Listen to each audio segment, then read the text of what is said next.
Les villages de Benakansa-Pouila, situés dans le territoire de Tchilengue, au Kasaï oriental, disposent désormais d'un forage d'approvisionnement en eau potable alimenté par l'énergie solaire.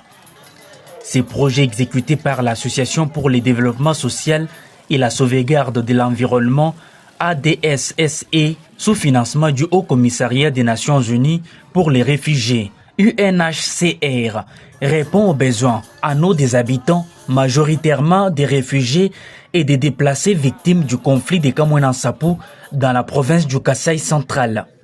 La cérémonie des remises officielles a eu lieu le mardi 4 mars 2025, présidée par le gouverneur des provinces, Jean-Paul Mbwebwa-Kapo.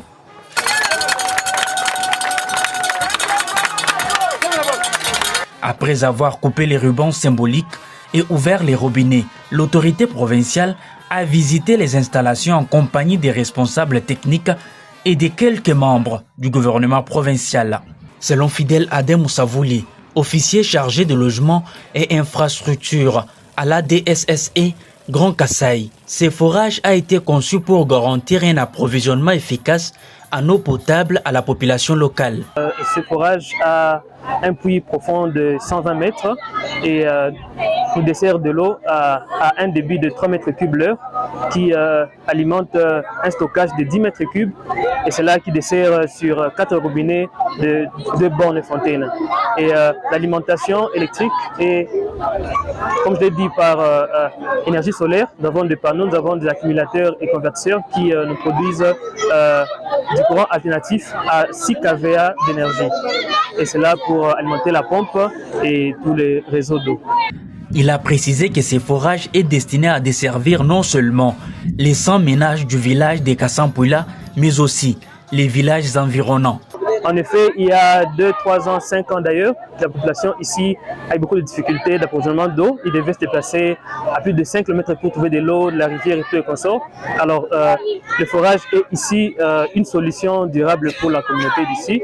Et donc, ça dessert déjà de l'eau à la communauté ici au village et d'autres localités environnantes. C'est avant de poursuivre, soulignant que les travaux ont été réalisés en 2 phases. La première phase consistait en la foration du puits, a pris aux environs 3 semaines et la deuxième phase qui a repris un peu après, qui concerne la partie des génies civils et plomberie, tout ça, a pris aussi environ 3 semaines et demie.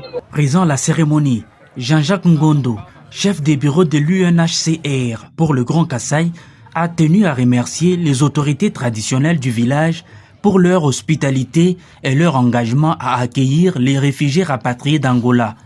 Bien, nous l'avons écouté.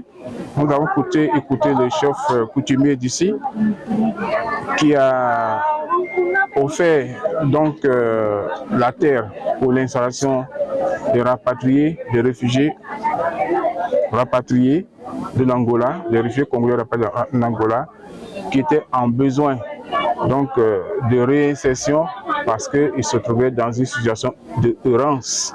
Ils n'ont pas pu regagner leur zone d'origine après leur rapatriement.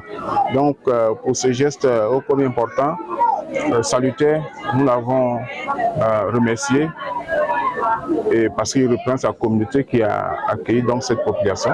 Au-delà de la construction du forage, l'UNHCR a également financé la construction de plusieurs maisons pour ces rapatriés, déplacés internes et autochtones en partenariat avec la DSSE. Ces projets s'inscrivent dans une dynamique de réintégration communautaire visant à promouvoir la cohésion sociale et l'autonomie des populations vulnérables dans la région du Grand Kasaï.